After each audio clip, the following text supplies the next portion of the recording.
Hello, everyone. Thank you for joining us today. I'm Holly Wire. I'm the Water Quality Program Manager at the California Ocean Protection Council. And here with me today is Maria Rodriguez. Maria oversees the Wetlands Program at the OPC and also leads our environmental justice and equity work.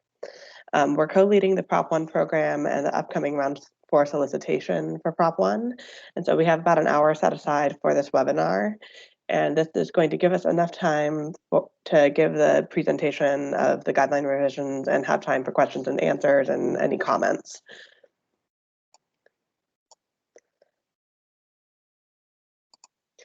So before we dive in, I want to just discuss a couple of housekeeping items. You should have a control bar on your Teams meeting that looks something like what is on the upper right-hand corner of the slide. In some cases, if you're joining online, it might be at the bottom of your screen or in some other location. But the control bar that's circled in red should look like this in the sense that your camera should be off and your mic should be muted, just to lead to a smooth presentation and so the video doesn't take up too much bandwidth. Please use the chat box, which is on our main control bar, to ask questions during the presentation. We're going to be saving questions to the end of the presentation, but feel free to ask them as they come to you, and Maria will be keeping an eye on that and bringing them up after the presentation is over. I also just wanted to call your attention to the 3 dots that are available on the control bar. There might be a couple of features there that would interest you. The first is to put your webinar into full screen mode. That will lead to a better viewing experience. And the other is if there happens to be a lot of video on from other participants and it's distracting, you can also turn off all incoming video. I also want to let you guys know that this webinar is being recorded and we're planning to post the recording of the webinar on our website after this is over. As I mentioned before, please feel free to enter your questions in the chat box during the presentation. And during the Q&A session at the end of the presentation, please feel free to use the raise hand function and we'll call on you to avoid having folks talk over each other. So with that, let's get started.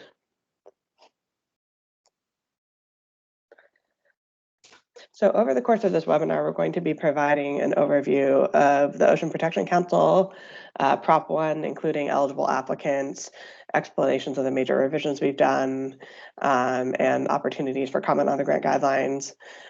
And some of our major revisions include changes to OPC's Prop 1 funding priorities, and including focus on communities entitled to environmental justice, Prop 1 priority areas, and priority project types.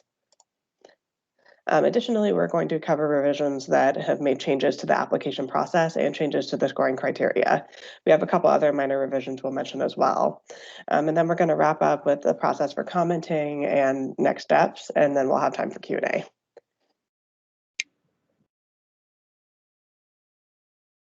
So the Ocean Protection Council is a cabinet-level state agency that is charged with protecting, conserving, and maintaining California's ocean and marine resources for the benefit of current and future generations.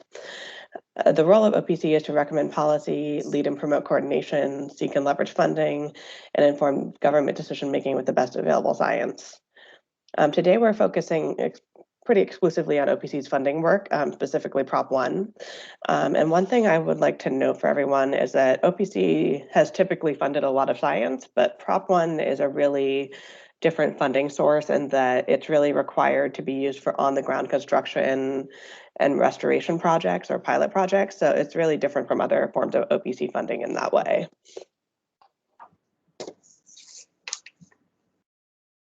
And just a quick reminder to please mute yourself.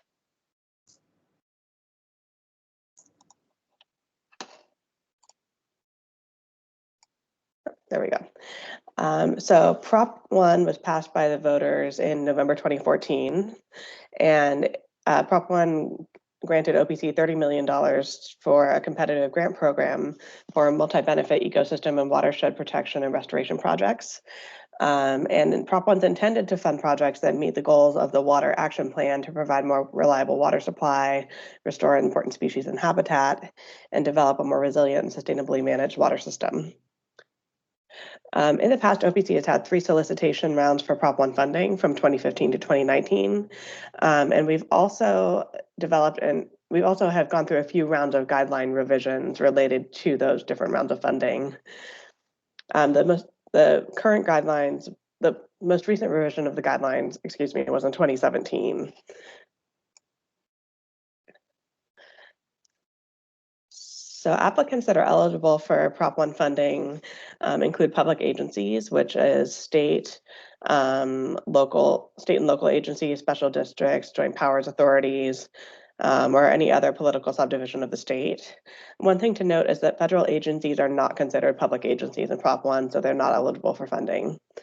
Eligible applicants also include public or private universities, any private nonprofit organizations, including community-based organizations that qualify under Section 501c3 of the Internal Revenue Service.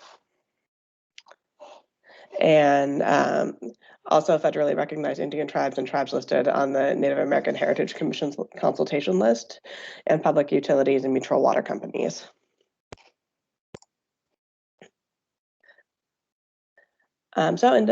So moving on from who's eligible to apply for funding, we want to really dig into the revisions that we've made to our guidelines.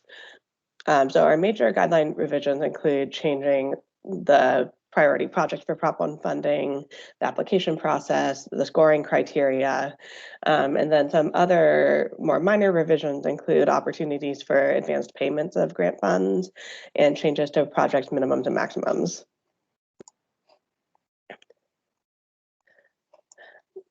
So OPC's priorities for Prop 1 funding have been revised to focus on projects that will benefit communities entitled to environmental justice. We've used a broader definition to define communities entitled to environmental justice. This can include communities that are disadvantaged or severely disadvantaged as defined by Prop 1, which is an income-based definition of a median income that's less than 80% of the statewide median income. These communities also include California Native tribes and tribal governments, and also communities that score above an 80% on the CalEnviro screen results. So in addition to ensuring that saying that we want projects that benefit these communities, OPC is also looking for projects that meet the Prop 1 funding requirements. So that means these projects need to support multi-benefit ecosystem and watershed protection and restoration. These projects also should have an element that improves water quality. Holly, it's Maria. The slides aren't changing. I still see overview grant guideline revision slide. Okay, thank you for letting me know. There we go. That I saw. We're still on the same one. There you go. That's the communities slide. Yeah. Okay. Yeah, thanks for letting me know. Yeah, so I guess what we were trying to get at with this is that in addition to funding projects that benefit communities, we're also looking for projects that provide these multi-benefit ecosystem and watershed protection.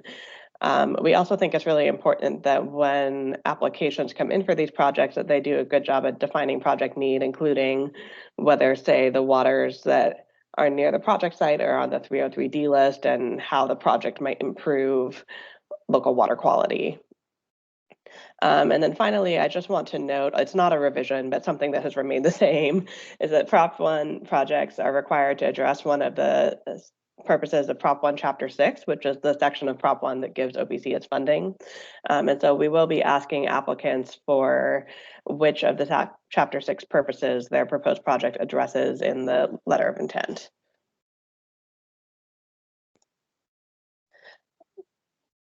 So the state has a couple of mapping tools that can help you determine whether your project is in or near a community. The first is the California State Parks Community Fact Finder Map Viewer, and the other is the CalEnviro Screen Map Viewer. And so you can use either of these tools to put a pin down on the project location and determine how near or far it is from a community. Projects that are within a half mile of the border of a community are considered adjacent to the community. And in the letter of intent, grant applicants will need to provide a map and a written description of the project's geographical proximity to the specific community, as well as a justification for how the project will benefit the community.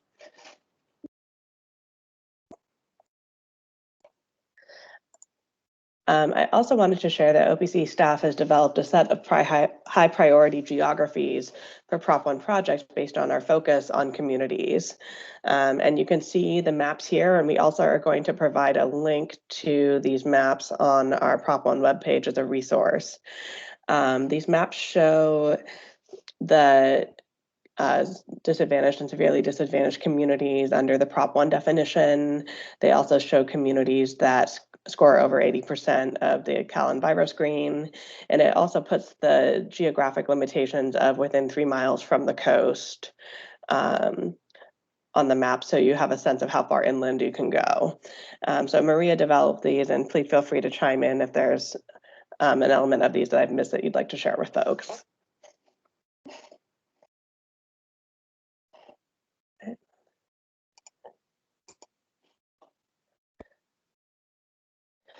So getting more specific on what kinds of project types we're looking for that benefit communities, we can broadly break them into 2 big categories. One is restoration and habitat enhancement, and the other is sea level rise and coastal flooding adaptation. Under restoration and habitat enhancement, we're looking for restoration projects that address habitat loss and environmental degradation, community-led projects that reduce pollutant runoff, multi-benefit projects that improve access, coastal ecology, and local water resilience. We have a number of examples of what these kinds of projects could look like in the grant guidelines. And so I'd really encourage you to check out those examples there.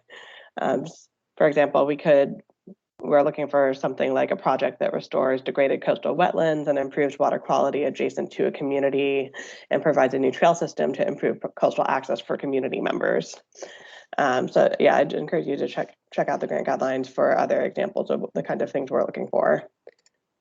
Under that second big category, the sea level rise category, we're looking for projects that promote risk reduction and resiliency of the built and natural environment, and projects that address the needs of communities at risk of exposure to toxic or hazardous sites due to sea level rise and flooding, projects that improve ecosystem health and resiliency to climate change, and projects that develop green infrastructure solutions in coastal environments to address water quality problems.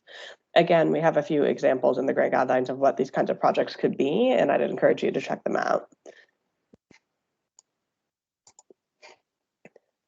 So moving on from changes to the actual priority projects we're looking for, I also just wanted to share that we've made some changes to the application process with the goal of making the process more accessible. So in the past, we've used the System for Online Application Review, or SOAR, and we've decided to not use that for upcoming rounds of Prop 1 funding, primarily to make it easier for folks to apply. So instead, we're going to be asking applicants to email us a letter of intent, and we will provide a template letter of intent to use, and selected applicants will be invited back to provide full proposals. If for some reason email isn't feasible, like if you would have to send us a large file or something, we can arrange an electronic shared folder if the files are too large, but we would need applicants to contact us in advance. We've also substantially simplified our scoring criteria with this set of revisions. We now essentially have fewer categories that are worth more points. And this is just a slide showing the old scoring criteria next to the new one. And this is just a close-up of the new scoring criteria. The new scoring criteria provides the bulk of the points for alignment with OPC's priority project types and for demonstration of significant benefits to communities. We're looking for both good projects from a technical standpoint, like an established project need and the likelihood of the project addressing that need, and from the standpoint of benefiting communities. We also have scoring categories for the quality of the project scope, readiness, applicant capacity, and for measuring effectiveness and operations and maintenance. Finally, we provide points for partnerships and collaboration and leveraging of non-state funding sources.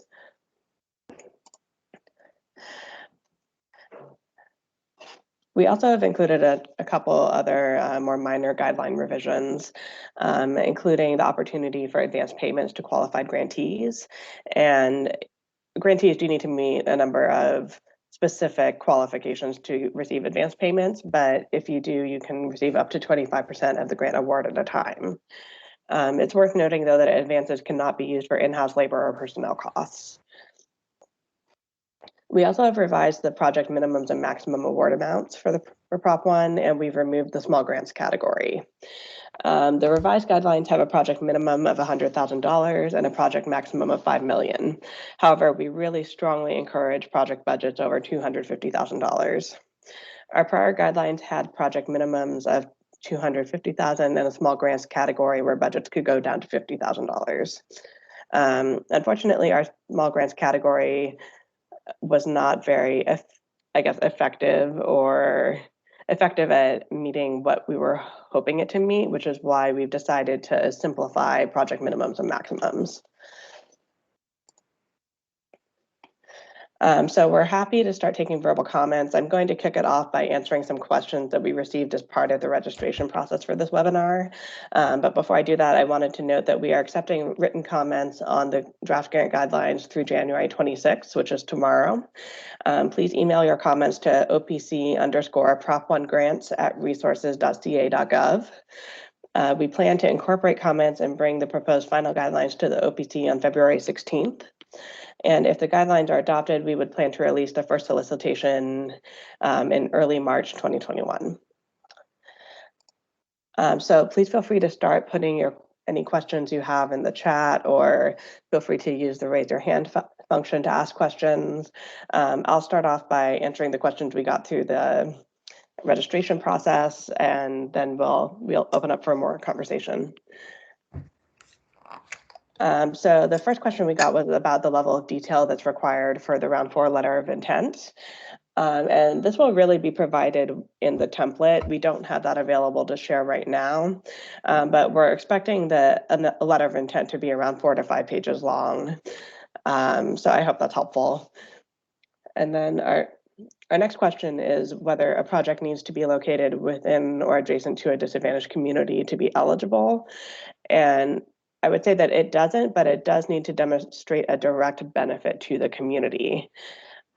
We talked a lot about geography earlier in relation to benefiting communities, and it's really important, even if your project was located right in the middle of a community, to still demonstrate benefit to that community from the project. We also got a question on if a project serves multiple disadvantaged communities but is not located within or adjacent to them, would it be eligible? So it would be eligible, and I would encourage demonstrating this through descriptions of the partnership and collaboration you have with those communities, and using a narrative description to justify how the project benefits those communities.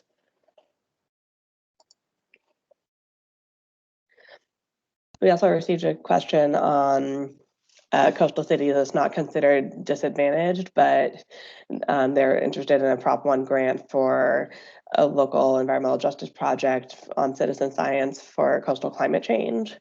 And one thing I wanted to note again is that we've defined communities in a variety of ways for the solicitation, for these guidelines. We're not at the solicitation yet.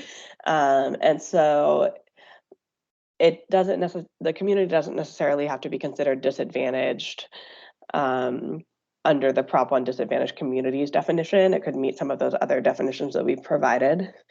And so I'd recommend checking the maps that we provided and the different tools that are available. That being said, Prop 1 is really for construction projects, and so science projects will likely not be eligible. We also got a question about joint applicants, and OPC can only grant funds to one entity. So one agency or organization would have to be the applicant or the main grantee for the project with OPC, and then the other one would have to be a sub-grantee to that main grantee that we're working with. I would recommend that if you have a really collaborative project like that, that you talk about that in the partnership section of your application. And then we also got a question about whether the grant application can include funding for design, engineering, and permitting, as well as construction. And that is eligible. We do fund planning projects with Prop 1. So I'd encourage you to apply. Oh, and then finally, we had a question about Sequa and permitting. And this comes up a lot in our grant programs. So this is something we could potentially be more explicit about in the grant guidelines, but Sequa and permitting need to be completed before a proposed project is recommended to the council for funding. So it doesn't need to be complete when you initially submit an LOI, but it does have to be complete by the time the project goes before the council, which usually takes between 9 months to a year after the initial submission. So with that, I'm happy to go into open Q&A. Maria, do we have any questions in the chat? Yes, and I can go through some of them. I've included some answers for them, but I'll read them out, and then we can start taking verbal questions in a bit. I have one hand raised for that. So I'll start with the questions we've received right now in the chat box. Does a project need to be within 3 miles of the coastline or just the community itself? The answer to that is 3 miles of the coastline. And you'll be able to see this more clearly in the maps that Holly is talking about. We'll be providing this stuff on our OPC webpage for the Prop 1 webpage. I think we'll also add an interactive map, so you'll be able to zoom in and zoom out to some of these areas. Second question, is there a certain percentage of funding allocated for DAC and SDAC communities, or will those be given priority over non-DAC community? The simple answer, they'll be giving priority. The specific guideline revision and solicitation is sort of tailored for the focus of communities entitled to environmental justice, so the projects would be prioritized in that way. Third question, would a community near a bay be considered coastline? The answer is yes, and you'll be able to see this as well in the maps.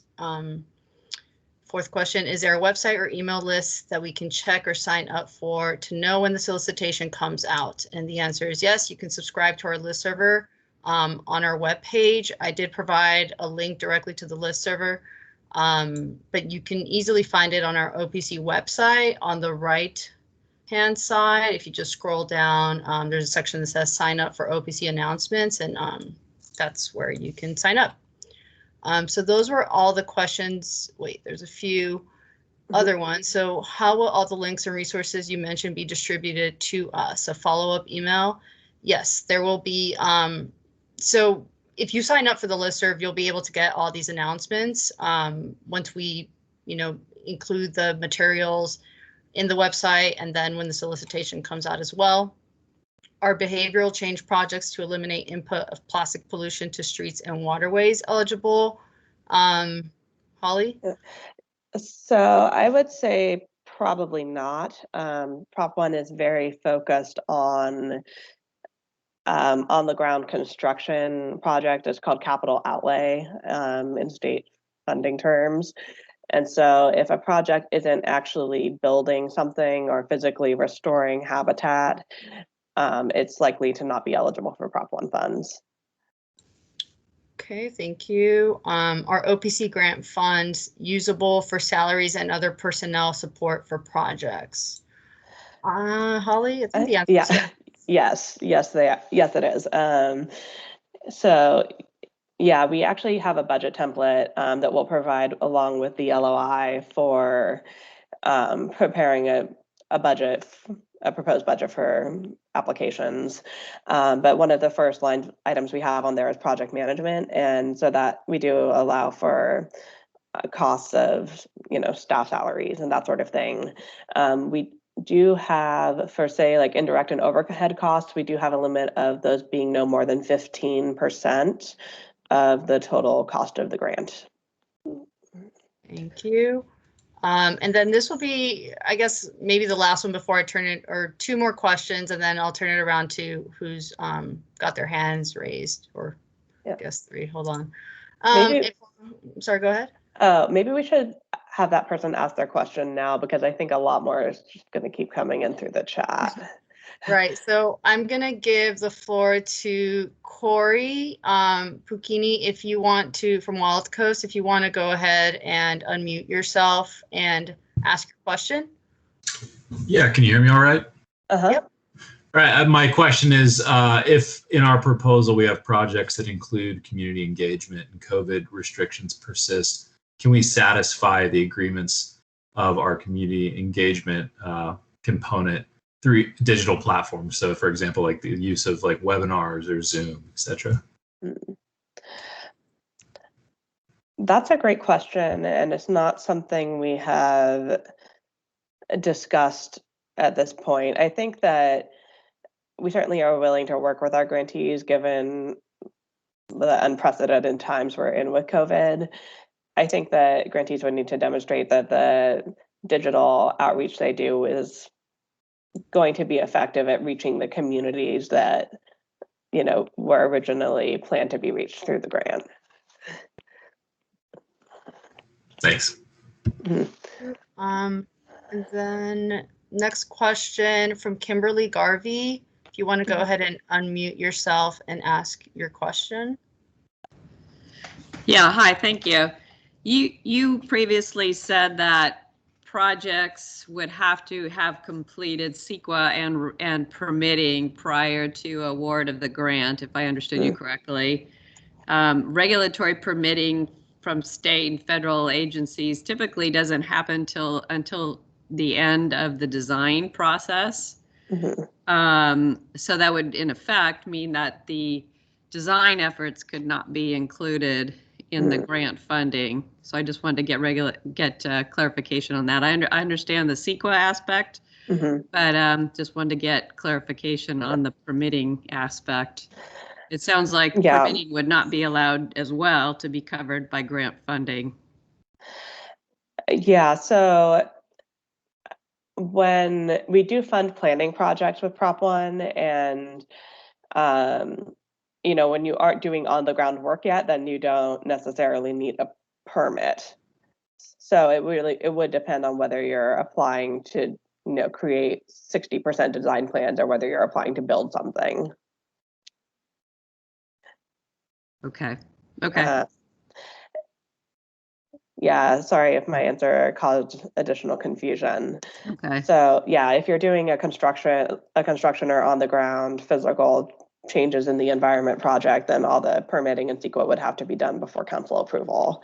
But if you're applying for a planning grant and you're, you know, developing your design plans for what would eventually become a construction project, then, you know, we don't need to have all the permitting done before we approve it.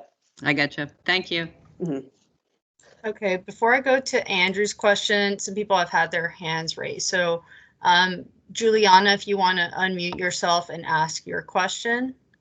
Juliana Cuomo. Hi, thank you. I have 2 questions. I just wanted to follow up. I was the one who asked about, does the project itself need to be within 3 miles of the coastline, or does a piece of the community, because, you know, say the community was within 3 miles of the coastline, but the project was like 3.3 miles outside the coastline, would that still be applicable?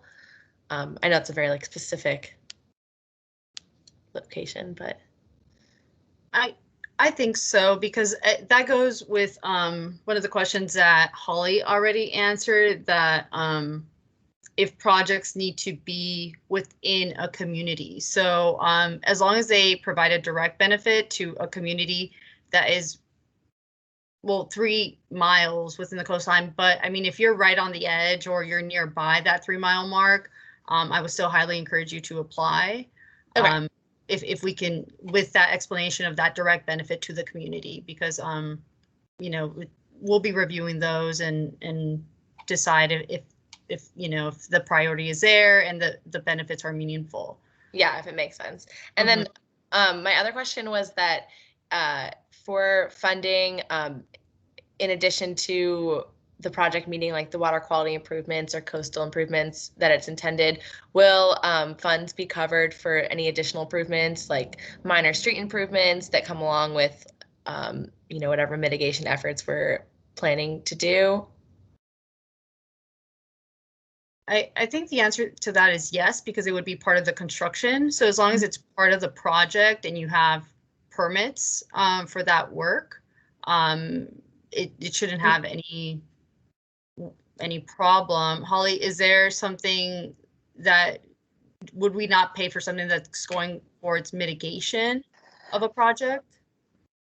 So not necessarily mitigation, just like if we had a plan to, establish seawalls, but we also wanted to do some like curb improvements because it kind of ties into that area and just overall helps community, like would funding for that be covered as well? I think if it's part of the project, so in order for you to access the seawalls or to get there, if there's a component that there's, for example, like a recreational component or access for people, to get there, and you need to establish the paths or, construct those, as long as it's part of the project, then yes. And just to kind of circle back on the mitigation piece of that, Prop 1 funds and actually any proposition funds can't be used to satisfy mitigation requirements. So we can't fund something that would have been done as mitigation anyway. Okay, thank you. Okay, and then before I go to the next questions in the chat, Sudhi Shoja, if you want to unmute yourself and ask your question. Yes, hello, thank you for this opportunity. I'm following up to my prior question regarding the DAC and SDAC communities. Since 25% of the overall scoring is allocated for DAC and SDAC, a lot of the beach communities do not fall into that, and they will be losing on the 25% altogether. Do you have a recommendation of how, where they have serious problems that they could benefit from this grant?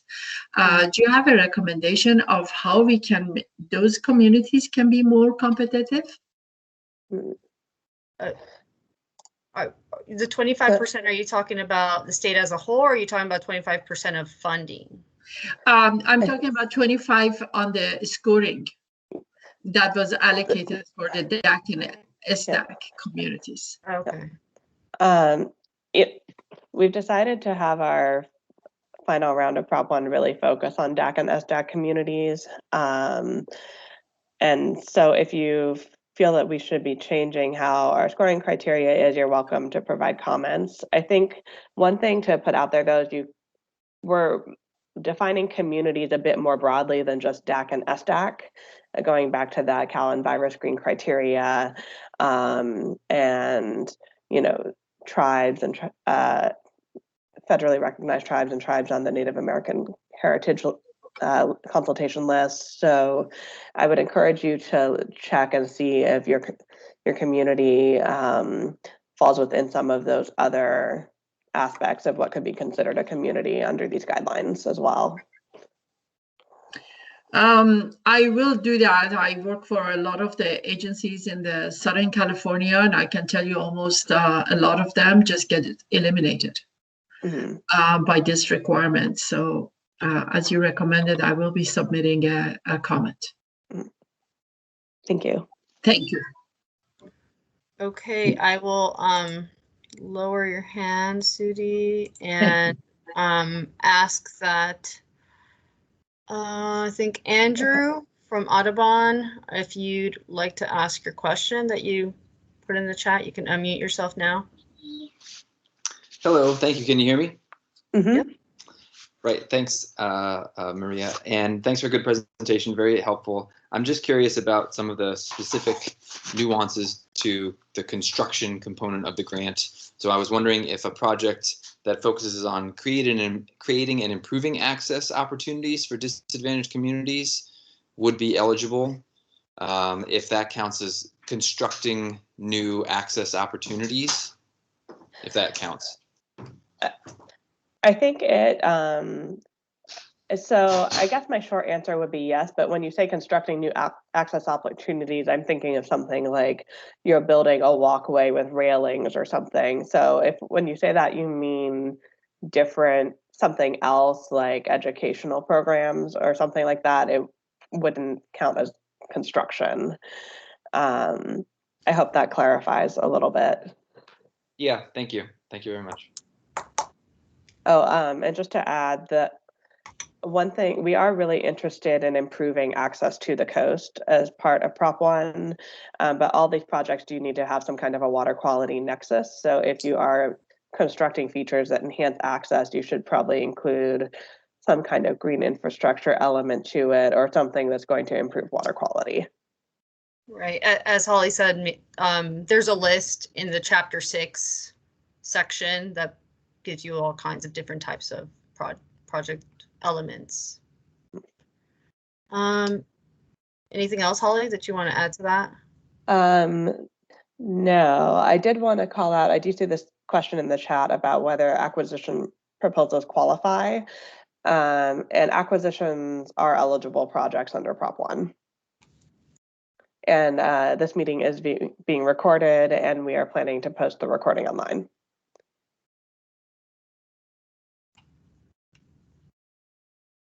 Yep, so I think we've answered all of the questions in the chat. Does anyone else have any questions? You can go ahead and raise your hand.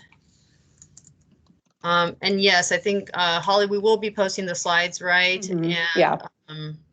We'll have, I think there are like 6 individual PDF maps, and in addition to that, a link to an interactive web page where you can get more detail into the maps. It does look like we've got one more question on multi-year grants. So yes, this funding can be used for multi-year grants, and I believe we have an estimate for how long projects may last in the grant guidelines. We certainly will have that for any solicitations we put out under Prop 1. And it looks like someone has their hand raised. Okay. Yep, Richard, if you can go ahead and unmute yourself, you can ask your question.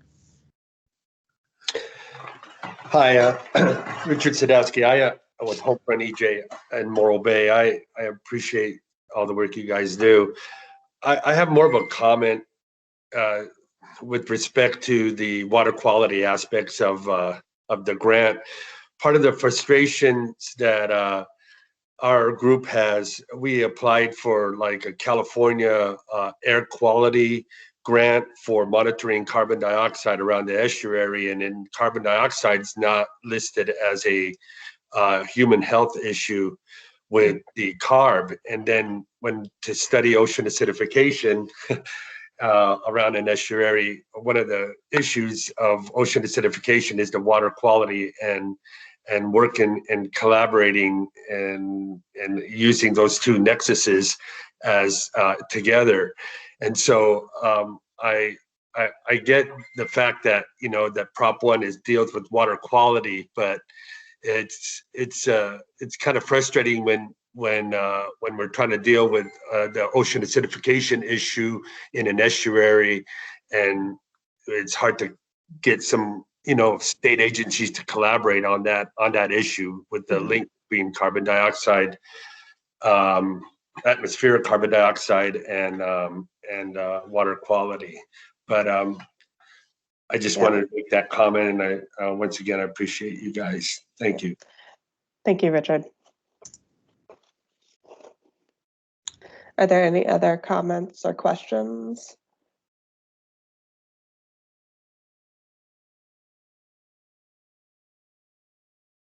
Another question from, or not another one, but Sharon Sand, if you want to go ahead and unmute yourself, you can ask your question. Yeah, thank you. So the maximum project award is $5 million, and how much will this in this project cycle will be awarded total? Do we know? Around $7.5 million. Okay, thank you. Thank you, Sharon. Okay. Juliana, you can go ahead and unmute yourself and ask your question, please. With that final designation of funding being 7.5 million and the max cap being 5 million, is that likely that funding will be designated towards projects of that size, or is it? I was just. Yeah, that's a good question. In my experience with Prop 1 in the past, when we have had very big ticket projects come in like that, I mean, it would have to be a really amazing project for us to fund it, because the trade-off means we're not funding a lot of really good things that are smaller. So, you know, it is a cap, and you can propose projects up to 5 million, but I think that they might have a harder time getting through the process if they are, you know, if they actually hit that cap. Especially since this is the last round of it. Yeah. Okay, thank you.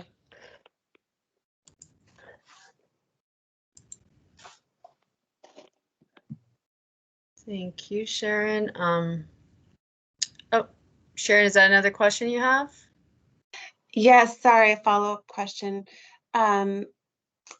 Just in regards to that. So if you got, you know, a total of, you know, 10 million in projects that you wanted to fund, would there be an opportunity to do a reduced project budget for the budget so that it met your, you know, the total, or do we need to? Oh, yeah. So we I don't know how to do, word that. yes. So we have in the past gone back to applicants and asked them to reduce their budgets to fully leverage our awards across multiple projects. So if that becomes something that we'd like to pursue, we do reach out to applicants and ask them if they can provide a scaled down version of their project. Thank you. Thanks, Sharon.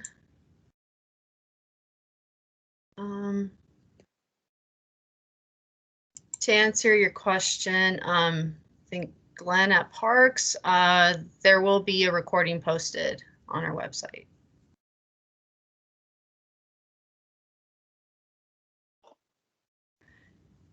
Are there any more questions? No, not necessarily on the homepage. It'll be on our Prop 1 page. I think Holly will send out an announcement, right, when the materials are posted, or will we just? Okay.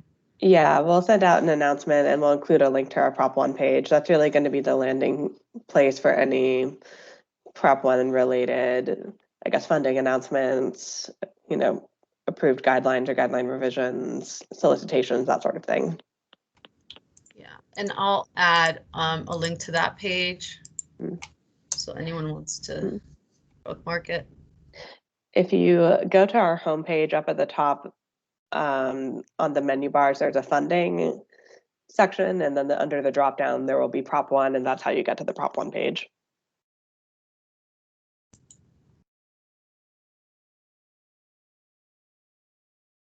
All right, we have about 15 minutes left to answer any other questions.